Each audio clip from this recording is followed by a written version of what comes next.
नमस्कार प्यारे दोस्त, मैं राहुल पालीवाल आप सभी का स्वागत करता हूं आपके अपने परिवार रोजगार और अंकित में। उम्मीद है आप सभी स्वस्थ मस्त और बहुत अच्छे होंगे। चलिए आज की क्लास को शुरू करते हैं बिना किसी देरी के साथ में। कैसे हैं आप सब, जल्दी से बता दीजिए। एसिड बेस को अपन कंप्लीट कर लेते हैं। कुछ सॉल्ट बचे थे पढ़ने के लिए और उन सॉल्ट को लवण को पढ़ लेते हैं। और उसके बाद आज आप एमसीक्यू पढ़ेंगे आज हम। और कुछ इंडिकेटर बचे हैं, बस 10 मिनट लगेंगे उनको पढ़ने में।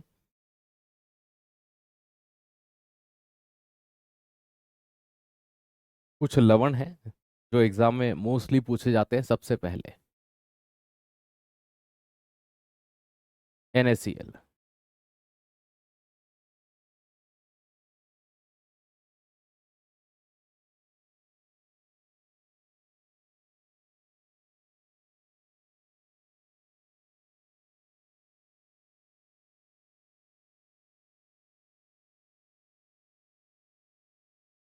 भैया इसे सोडियम क्लोराइड कहते हैं।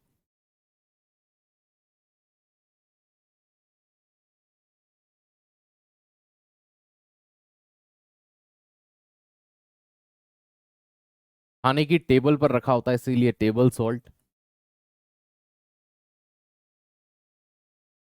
या साधारण नमक कहते हैं इसे। यूज कहाँ पर होता है इसका? साधारण नमक का सबसे ज्यादा यूज होता है एज अ पिकल प्रिजर्वेटिव। नमस्ते नमस्ते नमस्ते।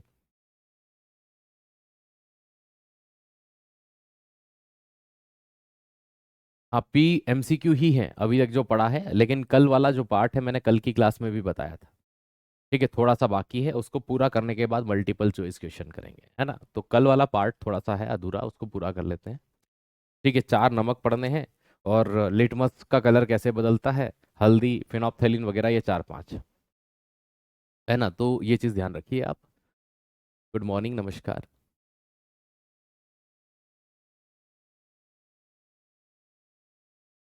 राधे राधे, नमस्कार।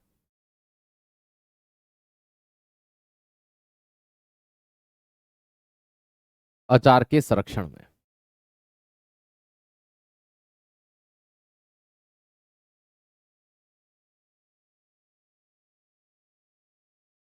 तो पिकल प्रिजर्वेटिव के तौर पर इसका यूज करते हैं।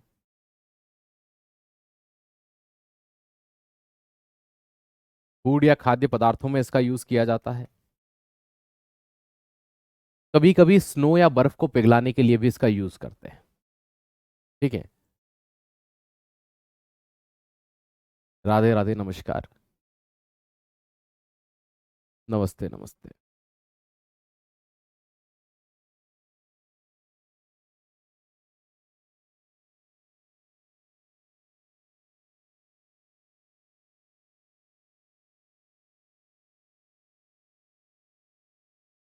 ये सर कैसे करते हैं? आपने कई बार वो मटके वाली आइसक्रीम बनते हुए देखी होगी, बर्फ के साथ में नमक मिलाया जाता है ना। ये चीज ध्यान रखिएगा। तो इसलिए क्या किया जाता है ना, कि उस बर्फ को तेजी से पिघला जाता है ताकि जो ठंडक है वो तुरंत आइसक्रीम के अंदर जा सके और आइसक्रीम जम सके, है ना। कई ठंडे इलाके होते हैं जैसे कनाडा हो गया, वहां रोड के ऊपर नमक बिखेरी जाती है ताकि जो बर्फ गिरे तो वो पिघल करके हट जाए, रोड के ऊपर न जमे। इसलिए इसका यूज वहां पर बड़े पैमाने पर किया जाता है। चलिए, ठीक है। नमस्ते नमस्ते। क्लास रोज चलेगी, रोज ही चलती है बाबू। चलो, दूसरे नमक की बात करते हैं।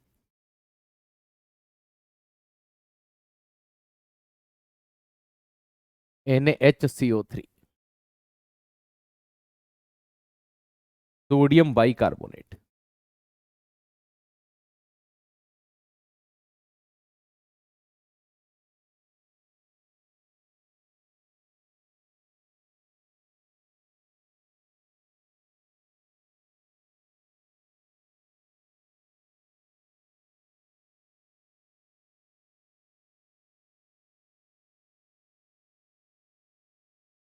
इसका एक नाम और है सोडियम हाइड्रोजन कार्बोनेट।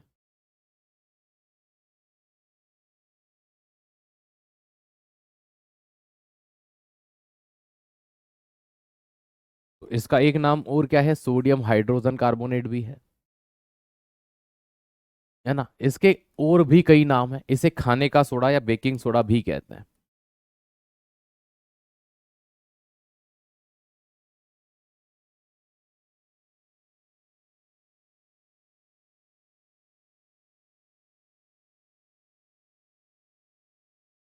कहाँ कहाँ पर यूज होते हैं इसके? तो भैया सबसे ज्यादा यूज इसका कहाँ किया जाता है? बेकरी इंडस्ट्री के अंदर, बेकरी उद्योग के अंदर। ठीक है।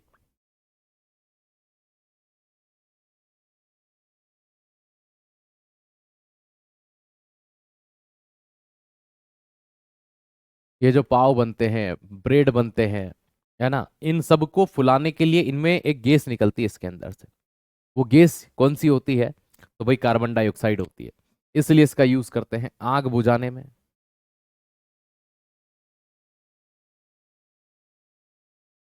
एक्चुअल में आग बुझाने में इसके साथ एक केमिकल मिलाया जाता है। अगर सल्फ्यूरिक एसिड की क्रिया NaHCO3 सोडियम बाई कार्बोनेट के साथ कराते हैं, तो ये अपने अंदर से CO2 गैस निकालता है।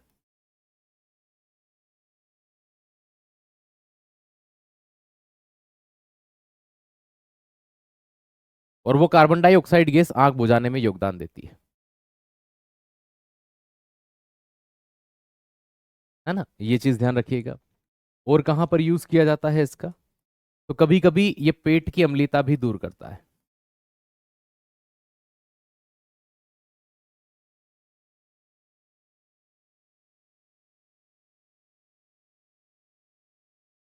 तो पेट की एसिडिटी सबसे ज्यादा यूज इसका बेकरी इंडस्ट्री में होता है, ये एग्जाम में बहुत आता है।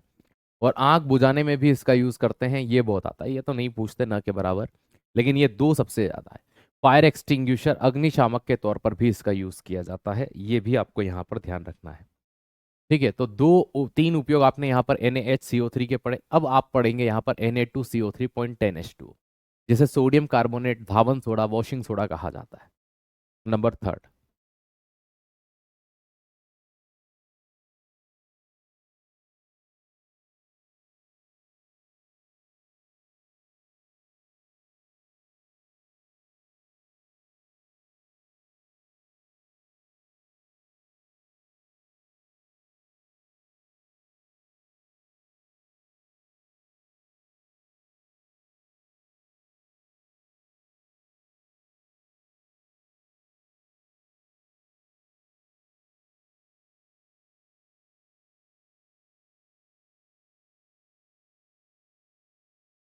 ये सब इसी के नाम है।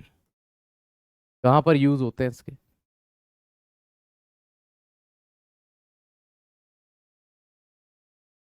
डिटर्जेंट जो आते हैं कपड़े धोने के, व्हील, घड़ी वगैरह,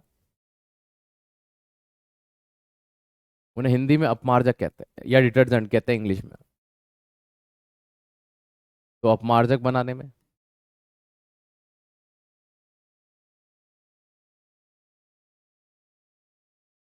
कपड़ा उद्योग, टेक्सटाइल इंडस्ट्री के अंदर किया जाता है।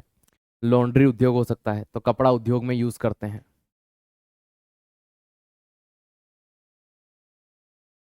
लॉन्ड्री में यूज करते हैं, लॉन्ड्री अपने यहाँ पर छोटा है। ठीक है। तो लेकिन कहीं विदेशों में लॉन्ड्री की शॉप्स अलग से होती है, अपने यहाँ भी होती है लेकिन छोटे पैमाने पर। लेकिन विदेशों में बड़ी बड़ी वॉशिंग मशीन लगी है, आप अपना खुद का कपड़ा वहां ले जा करके धो सकते हो, प्रेस वगैरह करने के लिए दे सकते हो, सारी चीजें हो सकती हैं। तो ये सभी चीजें वहां पर यूजफुल होती हैं, बड़े पैमाने पर यूज की जाती हैं, है ना। नंबर 3 पर आपने क्या पढ़ा? ये पढ़ा। तो नंबर 4 पर पढ़ते हैं हम लोग इसके बाद में पोटाश एलम, जैसे फिटकरी कहते हैं। तो आइए उसकी बात कर लेते हैं नंबर 4 पर। K2SO4, Al2SO4 whole thrice dot 24H2।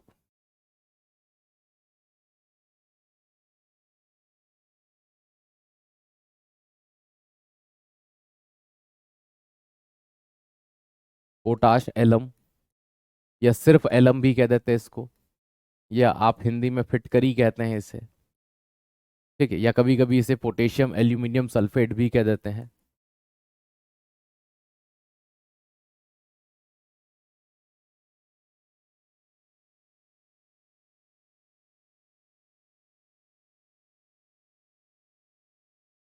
आपने घरों में इसको देखा जरूर होगा, एक सफेद कलर का पत्थर जैसा दिखने वाला टुकड़ा होता है, फिटकरी होता है।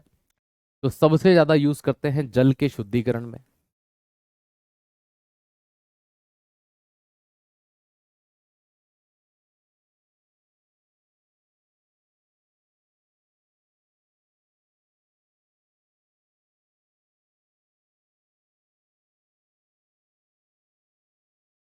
तो जल के शुद्धिकरण के लिए यूज किया जाता है, कपड़ों की रंगाई में किया जाता है, डाइंग ऑफ क्लोथ्स जहां पर होते हैं।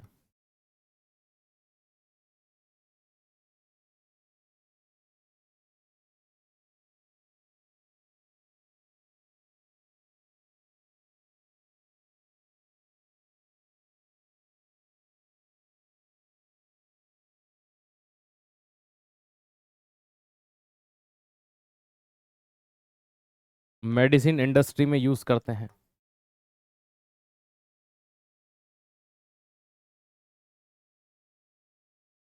औषधि के रूप में यूज करते हैं। क्या सर, औषधि के रूप में? कहीं आपने नाई की दुकान देखी होगी, उसके पास एक पत्थर का टुकड़ा होता है, कभी चोट लग जाती है तो ये ब्लड की क्लोटिंग करता है ना, चोट लगने पर इसको घिसते हैं ताकि ये ब्लड की क्लोटिंग कर दे, इसीलिए मेडिसिन इंडस्ट्री के अंदर भी इसका यूज किया जाता है। हम इसे पोटेशियम एल्यूमिनियम सल्फेट या K2SO4 है ना, Al2SO4 whole thrice dot 24H2O के तौर पर भी जानते हैं। इसे ही हम क्या कहते हैं, फिटकरी भी कहते हैं। Okay, good good good. ये यहाँ पर हमने कंप्लीट किया।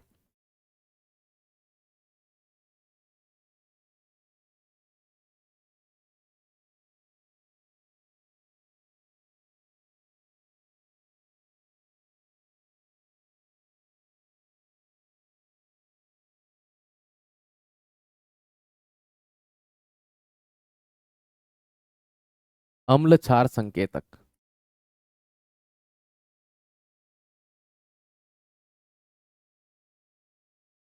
Acid base indicator.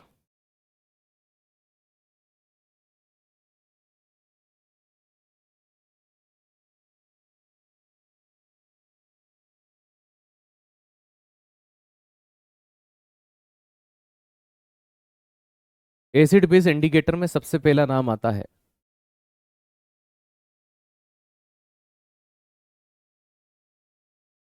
लिटमस का। लिटमस का प्राकृतिक रंग कैसा होता है?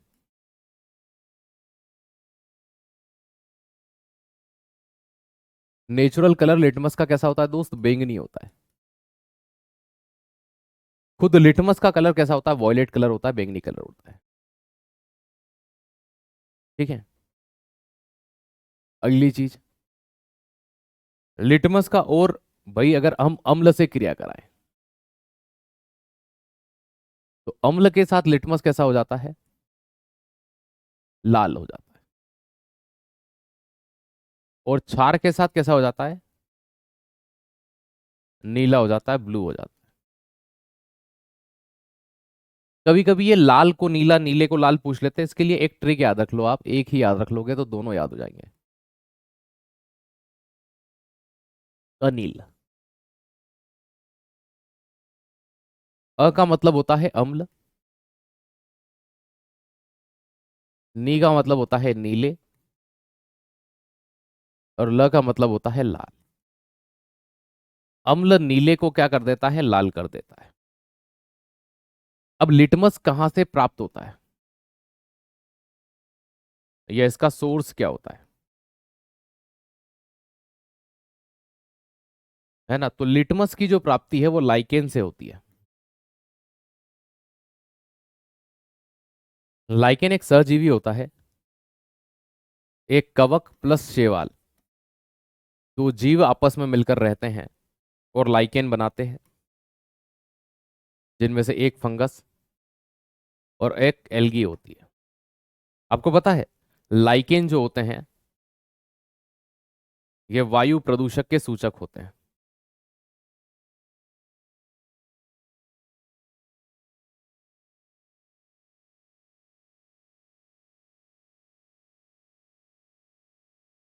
Indicator of air pollution. ये सर कैसे होते हैं? क्या ये अपना रंग बदल लेते हैं? नहीं। वायु प्रदूषण में एक महत्वपूर्ण गैस होती है SO2, सल्फर डाइऑक्साइड। इसकी मात्रा जब बढ़ती है वायुमंडल के अंदर तो वो ऑटोमेटिकली नष्ट हो जाते हैं। कौन नष्ट हो जाते हैं? तो याद रखिएगा, नष्ट कौन हो जाते हैं, किसके बारे में बात कर रहे हैं? तो हम लोग बात कर रहे हैं लाइकेन। तो लाइकेन सल्फर डाइऑक्साइड की ज्यादा मात्रा में है ना नष्ट हो जाती है ना, तो ये सोर्स होती है लाइकेन से प्राप्त होती है, और लाइकेन वायु प्रदूषक के सूचक होते हैं। ये नंबर 1 पर आपने पढ़ा। चलिए नंबर 2 की बात करते हैं। हल्दी की या टर्मरिक का नाम आपने सुना होगा कई बार। ठीक है, हल्दी का नेचुरली या प्राकृतिक कलर कैसा होता है? भाई सीधी सी बात है, हल्दी से हाथ पीले ही होते हैं, तो नेचुरल कलर येलो होता है। एसिड के साथ नो रिएक्शन।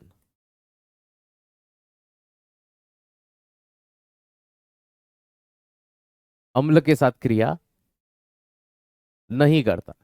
जब क्रिया ही नहीं करता तो किस रंग में रहेगा? पीला कलर पहले भी था, पीला कलर अभी भी होगा। लेकिन जब हल्दी की क्रिया बेस के साथ कराते हैं, क्षार के साथ कराते हैं, तो ये लाल कलर की हो जाती है, रेड। या फिर आप पिंक भी कह सकते हैं, मोस्ट प्रोबेबल तो रेड ही होता है। आप एक काम करिएगा, आप साबुन से हाथ मलिएगा, अच्छे झाग बन जाए, फिर थोड़ी सी हल्दी डाल लीजिएगा। हल्दी का कलर पीला है, साबुन सफेद कलर का झाग दे रहा है। आप देखेंगे जो नीचे पानी कुछ समय बाद आप हाथ धोएंगे तो लाल कलर का टपकेगा। इसीलिए हल्दी वाले कपड़े को साबुन से धोने की मनाही की जाती है, क्योंकि आप हल्दी का पीला कलर है, कब साबुन से धोने जाओगे वो उल्टा लाल हो जाएगा। है ना, गए थे पीला धोने, लाल करवा के आ गए। चलिए नंबर 3।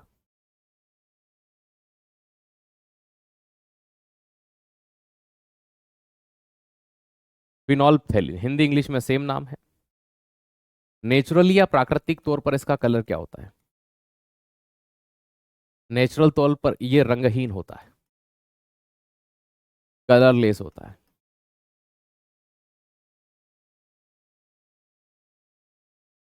अम्ल के साथ कोई क्रिया नहीं करता, लेकिन बेस के साथ ये अपना कलर बदल लेता है, क्षार के साथ ये अपना कलर बदल लेता है। कैसा कर लेता है? या तो ये रेड पे आ जाएगा या ये पिंक पे आ जाएगा। ठीक है, यहाँ मोस्ट प्रोबेबल रेड चलता है। ठीक है, ये हो गया आपका फिनोप्थेलिन। 2 3 हो गए। नंबर 4,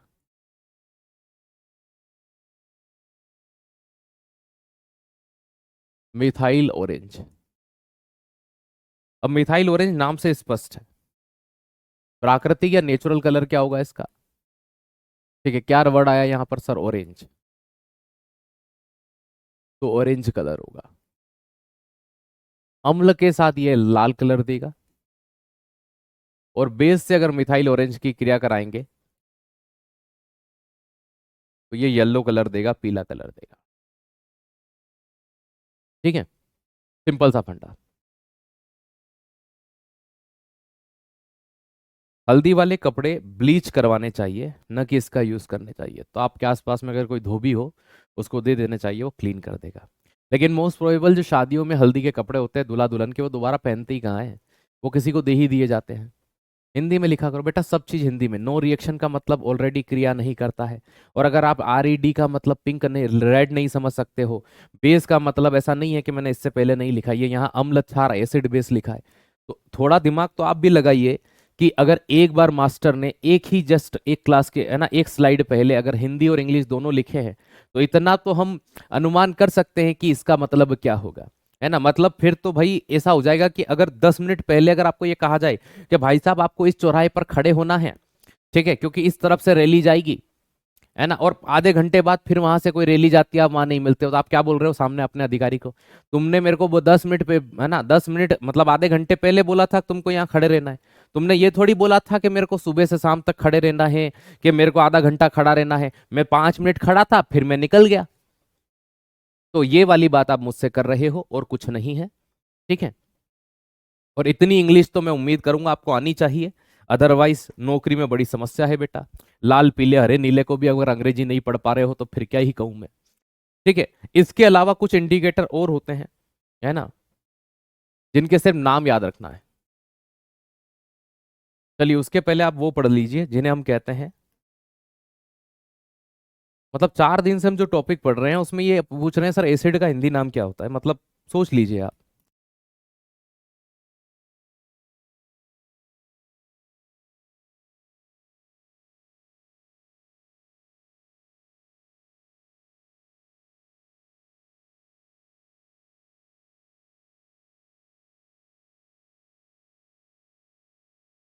ओल factory indicator.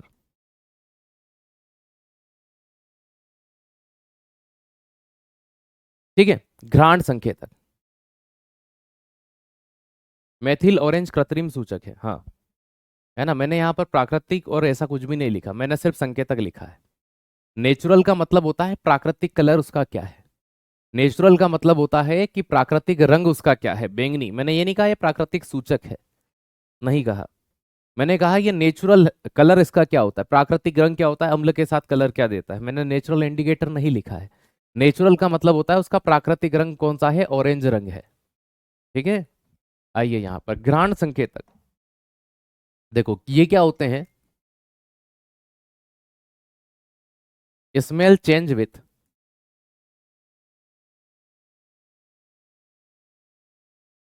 Acid and base, ये अम्ल अथवा क्षार के साथ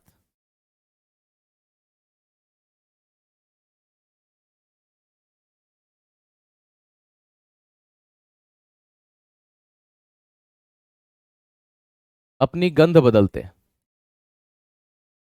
तो जो दृष्टि बाधित बच्चे होते हैं वो इससे पहचान कर सकते हैं इसकी। उदाहरण के तौर पर आप ध्यान रखिएगा, एग्जाम्पल के तौर पर वेनिला। वेनिला फ्लेवर की आइसक्रीम आपने खाई होगी, ठीक है, तो वो वेनिला। ठीक है, आपने प्याज,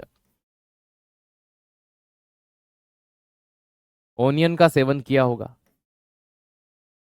लौंग या क्लो, इनमें से आप प्याज ले सकते हैं। प्याज अम्ल के साथ में स्मेल नहीं बदलेगा, लेकिन आप साबुन के पानी में एक प्याज के टुकड़े को डालिए और उसी प्याज का एक टुकड़ा आप सूंघिए, ठीक है ना, ये चीज ध्यान रखिएगा। चलिए,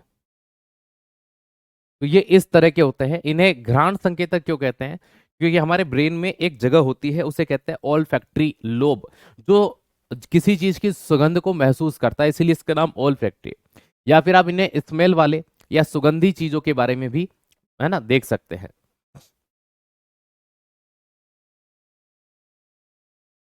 चलिए, गुड, है ना। तो ये घ्राण संकेतक कहलाते हैं, अम्ल एवं क्षार के साथ गंध बदलते हैं। अब कुछ होते हैं आपके नेचुरल इंडिकेटर, उनके नाम याद रखिएगा आप।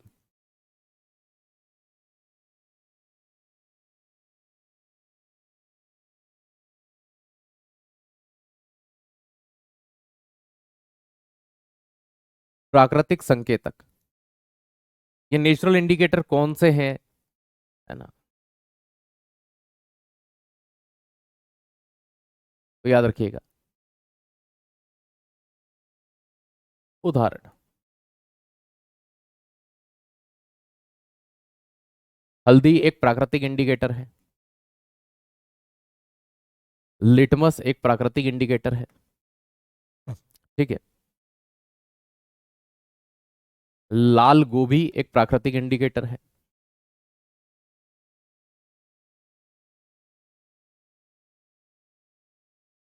चाइना रोज, है ना, लाल गोभी को रेड केबेज बोलते हैं, चाइना रोज को अपन बोलते हैं गुड़हल का पुष्प,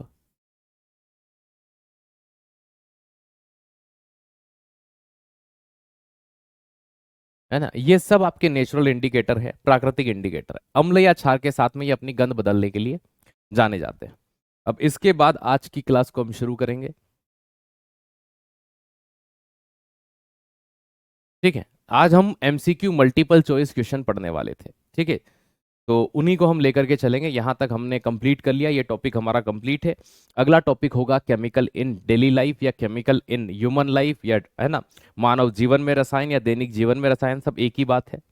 तो चलिए अब शुरुआत करते हैं, है ना। सफेद गोभी नहीं बदलती है ना, इसलिए उसको नहीं लेंगे। फूल गोभी नहीं लेंगे। रेड कैबेज होती है लेकिन वो दिखती बैंगनी कलर की है। तो अम्ल और क्षार के साथ ये कलर बदलते हैं, सब नहीं आ सकते इसमें, ठीक है। चलिए, आज की क्लास का पहला प्रश्न, एक परमाणु के नाभिक में क्या सम्मिलित होता है, हिंदी इंग्लिश सब लिखा हुआ है। अब देखते हैं क्या जवाब आते हैं। आपके जवाब देने का क्रम मुझे बस ये चाहिए कि अगर आप पहले प्रश्न का जवाब दे रहे हैं तो पहले का ए इस तरह से लिखिएगा, ठीक है। दूसरे का दे रहे हैं तो दूसरे का ए, नहीं तो समझ में नहीं आता कौन किसका जवाब दे रहा है।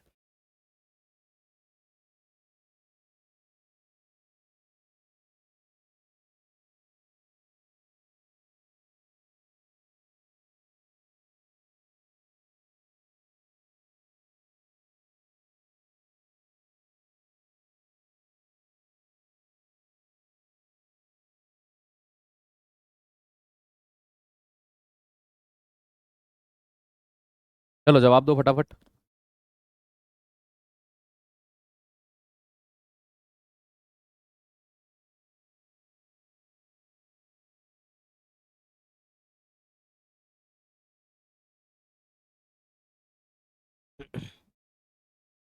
चलिए, न्यूट्रॉन और प्रोटॉन होता है।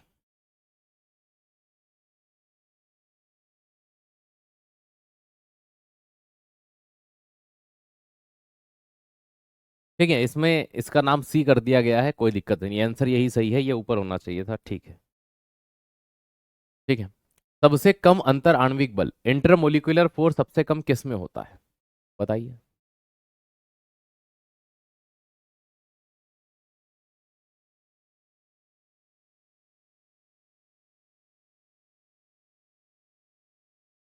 गुड। पढ़ाया था ना आपको, गैस में सबसे कम इंटरमोलिकुलर फोर्स होगा, फिर लिक्विड में होगा, और है ना, सबसे कम गैस में होगा, उससे ज्यादा लिक्विड में, और सबसे ज्यादा किस में होगा? सॉलिड में। तो गैस में सबसे कम होता है। अगला, निम्न में से कौन सा भौतिक एवं रासायनिक दोनों प्रकार के परिवर्तन का उदाहरण है? बताइए। भौतिक और रासायनिक दोनों प्रकार के परिवर्तन किस में देखे जाते हैं?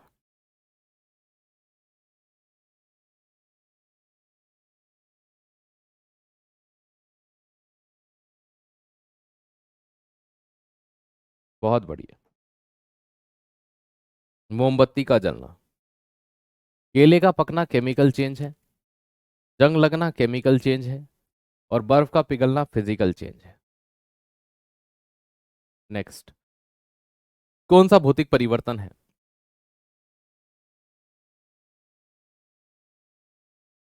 तो लकड़ी का जलना, कोई चीज जल रही हो तो प्रकाश उत्पन्न करती है, केमिकल चेंज होता है। कोका कोला पेय में नमक डालने से गैस निकलना, किसी गैस का निकलना हमेशा केमिकल चेंज होता है। ठीक है, बताइए।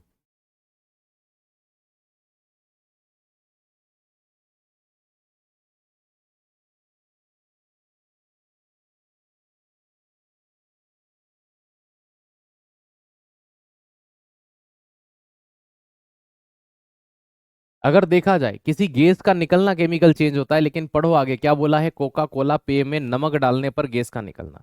मुझे एक बात बताइए, आपने कोका कोला की गिलास भरी, उसमें से नया एक हल्का सा, है ना, याद रखिएगा, गैस का निकलना, मैंने अभी ये क्या बोला, गैस कहीं से निकले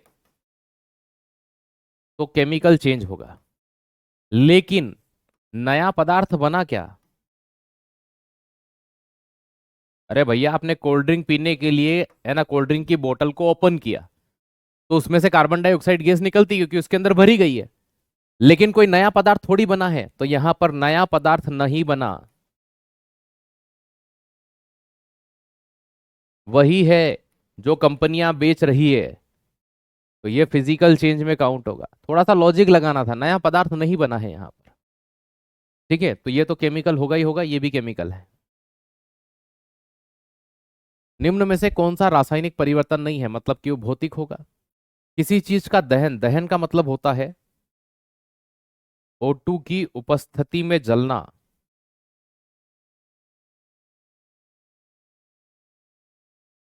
तो ये चीज हो जाती है केमिकल चेंज। उबलता हुआ पानी, भौतिक परिवर्तन। पॉलीमराइजेशन में नया पदार्थ बनता है ना। प्रकाश संश्लेषण में केमिकल चेंज है, केमिकल रिएक्शन होती है। ऑप्शन नंबर सी सबके सही जवाब है। रासायनिक परिवर्तन का उदाहरण कौन सा होगा? जल का जमना केमिकल चेंज है कि फिजिकल चेंज है? भाई फिजिकल चेंज है, अवस्था बदली है। चीनी का पिघलना फिर जम जाएगी, फिजिकल चेंज है। दूध का खट्टा होना, टेस्ट बदल गया है। ठीक है। लवण का क्रिस्टल बनना, भाई फिजिकल चेंज है ना, भौतिक परिवर्तन है। समुद्र के पानी में नमक ही तो होता है, अब वो पानी में जलवाष्प उड़ जाता है, नमक रह जाएगी। चलो, द्रव में क्या होता है, लिक्विड है वो, तो द्रव का निश्चित आकार होता है, आयतन होता है, क्या होता है, बताइए।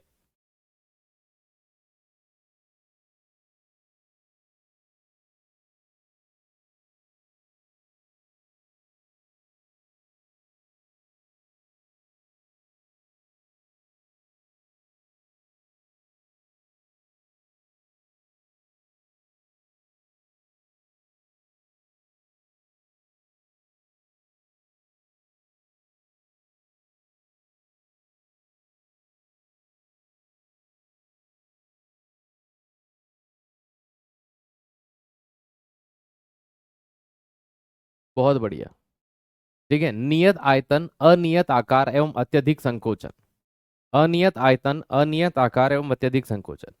द्रव का आकार, द्रव का कोई आकार नहीं होता, लेकिन आयतन होता है। और संकुचन मतलब कंप्रेशन का गुण उनमें पाया जाता है, तो वो हम इन्हें कर सकते हैं। तो नियत आयतन होगा, नियत आयतन होगा, नियत आयतन होगा, ये नहीं हो सकता। ठीक, डी नहीं हो सकता, पहला गया। अनियत आकार, ठीक है, अनियत आकार हो सकता है, अनियत आकार, नियत आकार ये नहीं हो सकता। असंकोचन गलत बात है। अत्यधिक संकोचन, असंकोचन, option number B will be right answer, है ना। संकुचन का मतलब मैंने आपको पढ़ाया है, संपीड़न का गुण पाया जाता है द्रव के अंदर। सबसे ज्यादा संपीड़न गैस का होता है, उसके बाद द्रव में होगा, उसके बाद किस में होगा, है ना। चलिए, निम्न में से कौन सा कोलॉइड नहीं है, बताइए।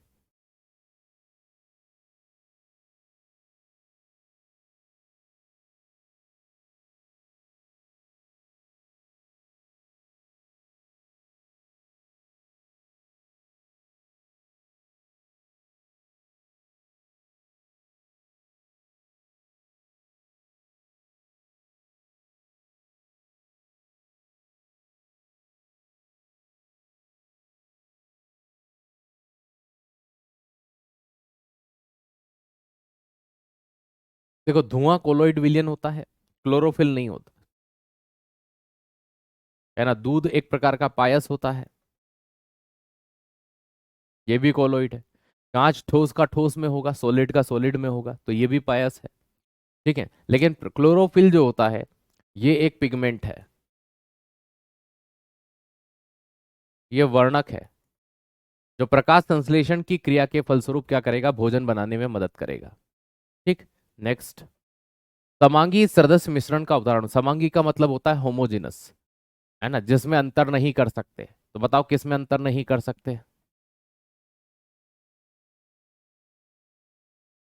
पेट्रोल और जल अलग ही दिखेंगे, क्लोरोफॉर्म और जल अलग ही दिखेंगे, पीतल में भैया, है ना, चीनी और पानी का मिश्रण।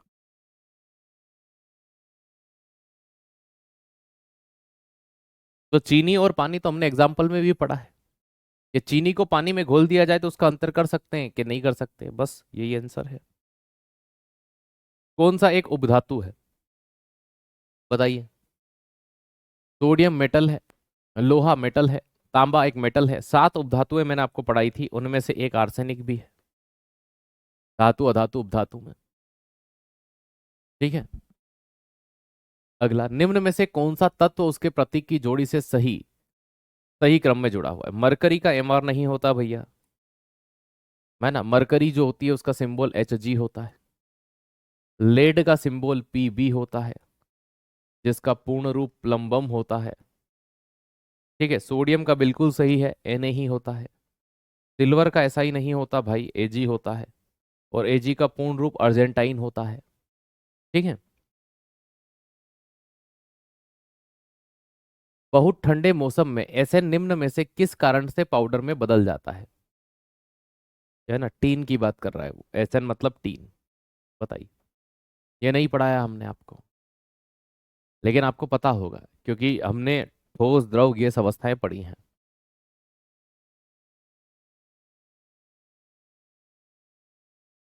क्रिस्टलीय जालक के विस्तार के कारण ऐसा कुछ नहीं होता है।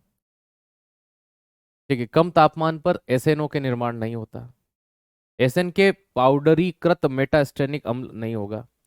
सफेद एसएन के स्लेटी एसएन में बदलने के कारण बिल्कुल यही होता है, रंग बदल लेता है। जब टेम्परेचर कम होता है तो वो सॉलिड हो जाता है, और सॉलिड हो जाता है तो अपना रंग बदल लेता है। इससे ज्यादा कोई परिवर्तन नहीं होता कि वो एसिड बन रहा है। ठीक है, और जब ये इस बदल जाता है, इसे टीन पेस्ट कहते हैं। ठीक है, हालांकि ये मैंने नहीं पढ़ाया था आपको, है ना। एक आध प्रश्न ऐसा आ भी जाए तो घबराना नहीं। चलिए, कौन सा इमल्सन का उदाहरण है, बादल, धुआं, दूध या मक्खन। ये तो मैंने आपको पढ़ाए थे, और मैंने 2 पे स्टार भी लगाए थे कि आपको ये पढ़ना है, ये पेपर में आते हैं। बहुत बढ़िया, सही जवाब आ रहे हैं। दूध है सर, यहाँ पर पायस का एग्जाम्पल होगा सी। मतलब ये जब जब आ रहे हैं ना आपके, है ना, मतलब दिल को सुकून मिलता है फिर कि नहीं यार आप वास्तविकता में बहुत अच्छा कर रहे हैं। है ना, बादल जो होते हैं, धुआं, धुआं कैसे बनता है भैया? है ना, ये ठोस जब मिलता है किसके अंदर, है ना, गैस के अंदर, तब ये बनते हैं। और बादल कब बनते हैं? जब कोई द्रव मिलती है गैस के अंदर, तब बादल बनते हैं। है ना, मक्खन अलग चीज है भाई। चलिए, बादल या कोहरा किस कोलाइड विलियन निकाय का उदाहरण होता है? अभी हमने बताया था आपको, अभी हमने यहाँ बताया था जब हमने इसको पढ़ाया था कि बादल के अंदर भाई क्या चीज होती है? द्रव और गैस होता है ना। अब द्रव किस में जाकर के मिल रहा है? गैस में। ठोस का गैस में परिक्षेपण, गैस का गैस में परिक्षेपण, द्रव, है ना, का गैस में परिक्षेपण, ठोस का द्रव में परिक्षेपण। अब सामने ही दिख रहा है ये तो। कोई द्रव जाता है, जलवाष्प जाती है, तभी तो वर्षा संभव है। बादल कब बनते हैं? वर्षा ऋतु में ही तो बनते हैं। तो जलवाष्प जा रही है मतलब द्रव जा रहा है गैस के अंदर। Good, very good. ठीक है, सी आ रहा है। चलिए, धुआं कैसे बनता है?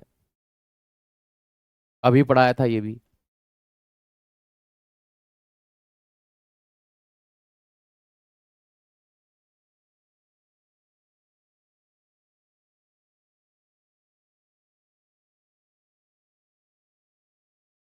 गुड। ठीक है सर, ए होगा। क्योंकि जो कार्बन के कण होते हैं वो ठोस होते हैं और बाकी गैस वायुमंडल में होती है। ठीक है, अगला प्रश्न है आपका 92। यहाँ ओ नहीं होगा फिर, है ना, ये यूरेनियम होगा, क्योंकि 92 एटॉमिक नंबर यूरेनियम का होता है।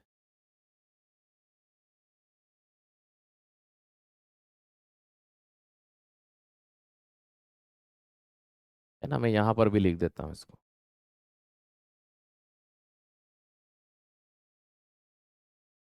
238, क्योंकि एटॉमिक नंबर 92 यूरेनियम का होता है। तो के नाभिक में नहीं होते, इनमें से क्या नहीं होगा? देखो भाई, सीधी सी बात है, हम आपको कई बार पढ़ाए हैं कि ये होता है एटॉमिक नंबर,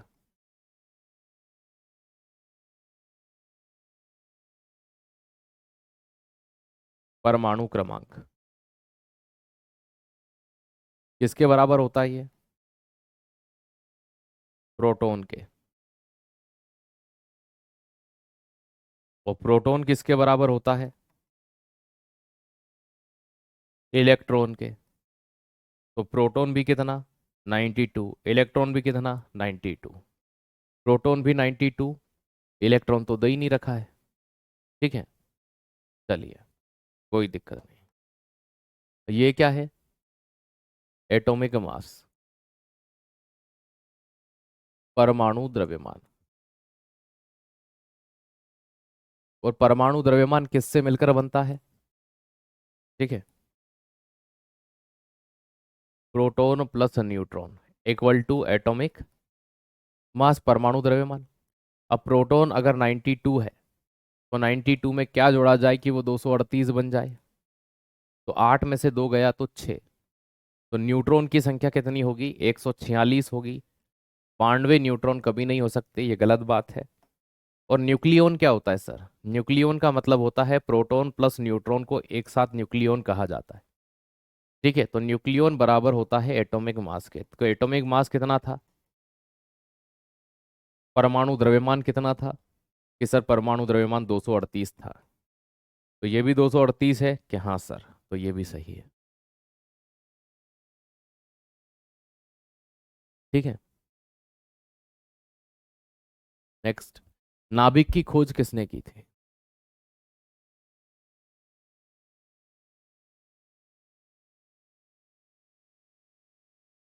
न्यूक्लियस की खोज रदरफोर्ड ने की थी। चैडविक ने क्या किया था भैया? जेम्स चैडविक ने न्यूट्रॉन की खोज की थी। ठीक है, जे जे थॉमसन ने इलेक्ट्रॉन की खोज की थी। रदरफोर्ड ने प्रोटॉन नाम दिया था। ठीक है, बोहर ने इलेक्ट्रॉन कैसे भरे जाएंगे इसके लिए बोहर मॉडल दिया था।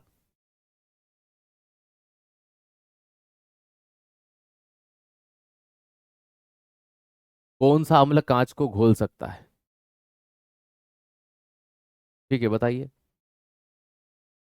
हाइड्रोक्लोरिक अम्ल नहीं घोल सकता। एसिटिक एसिड नहीं घोल सकता। नाइट्रिक अम्ल नहीं। कांच पर लिखने के लिए जिस अम्ल का यूज करते हैं, पढ़ाया है, HF होता है। ठीक है, नहीं तो यहाँ पर लिख लेना, ऐड कर लेना HF, हाइड्रोफ्लोरिक एसिड होता है।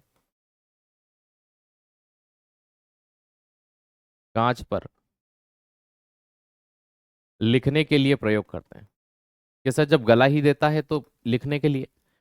जैसे मान लीजिए मैं ये ब्रश है, इस पर हाइड्रोफ्लोरिक एसिड लगाया, ये कांच है, मैंने यहाँ पर ऐसे आर लिखा, तो जहां पर मैंने आर लिखा वहां वहां से कांच का कुछ हिस्सा क्या हो जाता है, गल जाता है, तो वो एज इट इज नाम लिखा जाता है। ठीक है, ज्यादा मात्रा में डालोगे तो पूरा ही गल जाएगा। मूत्र का पीएच मान क्या होता है? यूरिन का पीएच मान हमने पैथोलॉजी के हिसाब से कितना पढ़ा है? पैथोलॉजी के हिसाब से यूरिन का पीएच मान 6 से 8 पढ़ा है। लेकिन मैंने, अगर आपने क्लास को सही से सुना हो तो मैंने कहा था, क्योंकि यूरिन के अंदर क्या होता है, यूरिक एसिड है, और अगर ये वाला वैल्यू नहीं मिले तो इसका पीएच मान हमेशा 7 से क्या होगा, कम होगा। जो भी 7 से कम हो नियर बाय वो ले लेंगे। ठीक है, क्योंकि यहाँ 8, देखो ज्यादा तो कभी हो ही नहीं सकता, ये तो इनके बीच 6 से 8 पढ़ा जाएगा। ये लाइन मैंने कही थी, आप चाहो तो क्लास दोबारा जाकर के सुन लेना। ठीक है, तो इसीलिए कहते हैं कई बार क्लास में कही गई बात है ना, जो हर बार नहीं लिखी जाती है, उनको भी सुन लेना चाहिए। तो 7 तो कभी नहीं होगा, हमें यहाँ पर 8 मानना, 6 मानना पड़ेगा, 8 नहीं मान सकते। 7 तो भैया न्यूट्रल हो जाता है, और यूरिन कभी न्यूट्रल नहीं हो सकता। हमें फिर ये मानना पड़ेगा कि उसके अंदर यूरिक अम्ल है, तो 7 से कम होगा। क्लास को सुन लीजिएगा, आपको है ना ये चीज क्लियर हो जाएगी। पाचन तंत्र द्वारा उत्पादित अम्ल कौन सा होता है? हाइड्रोक्लोरिक अम्ल होता है। ठीक है, जिसे हम म्यूरिएटिक अम्ल भी कहते हैं। जी भैया, आपने कहा था। इन्वर्टर बैटरी में कौन सा एसिड होता है? बैटरी एसिड कौन सा होता है?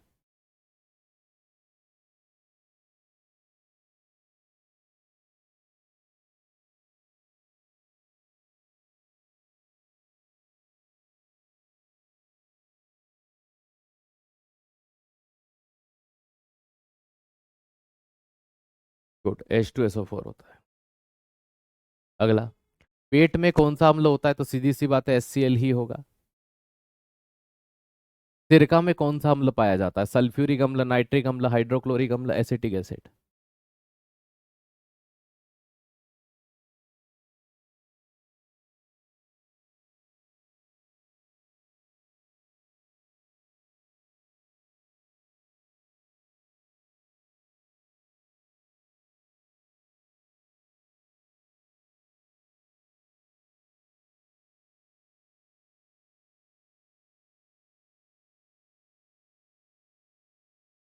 चलिए अगला, कौन सा कथन गलत है? पित्त अम्लीय होता है, पित्त रस का स्त्राव यकृत द्वारा होता है, अमाशय रस में HCl होता है ना, पित्त रस क्षारीय होता है। देखो, जो पित्त होता है, बाइल जूस है ना, ये लीवर के द्वारा सेक्रेशन होता है, लेकिन ये अम्लीय नहीं होता है ना। ये आप बायोलॉजी के अंदर पढ़ेंगे। यहाँ का जो पीएच वैल्यू होता है ना, वो 8 के आसपास होता है, लगभग होता है, तो वो क्षारीय होगा। सभी अम्लों का साझा तत्व कौन सा है? सभी अम्लों में पाया जाने वाला तत्व कौन सा है, बताइए? जो सभी अम्लों में हाइड्रोजन मुख्य रूप से पाया जाता है। अगला, किसी तत्व के समस्थानिक से क्या तात्पर्य? आइसोटॉप्स। क्या होते हैं समस्थानिक?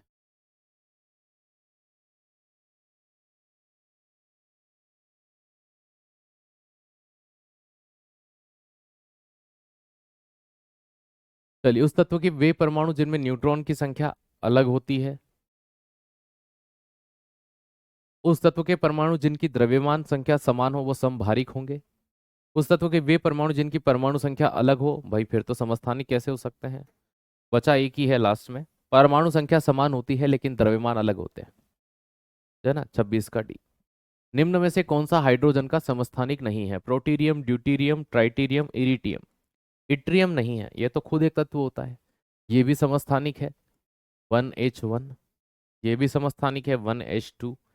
ये भी समस्थानिक है, 1H3। ठीक है, और इतने ही प्रश्न थे आपके, और ये क्लास यहाँ पर कंप्लीट। तो है ना, अब फिर 3 4 टॉपिक हो जाएंगे, उसके बाद फिर एक क्लास करा देंगे मल्टीपल चॉइस क्वेश्चन की। और उम्मीद है ये सेशन आपको अच्छा लगा होगा। पसंद आया होगा। एक आध प्रश्न जरूर ऐसे होंगे जो हमने कभी पढ़ने में बाय चांस नहीं आए हों, ठीक है, लेकिन बायोलॉजी वाला तो बायो में ही पढ़ेंगे आप। ठीक है, तो आज के लिए क्लास यहीं विराम करते हैं। थैंक यू सो मच, आप सभी का बहुत बहुत धन्यवाद। कितने नंबर आए आउट ऑफ 27 बता दीजिए।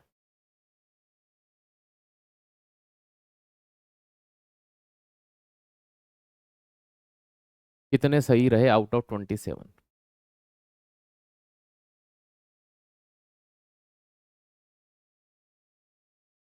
जल्द हो जाएगा सिलेबस आपके, लगभग लगभग टॉपिक है ना आधे से ऊपर हो चुके हैं, 4 5 टॉपिक और हैं। तो इस मंथ के पहले पहले इस मंथ में हो जाएगा।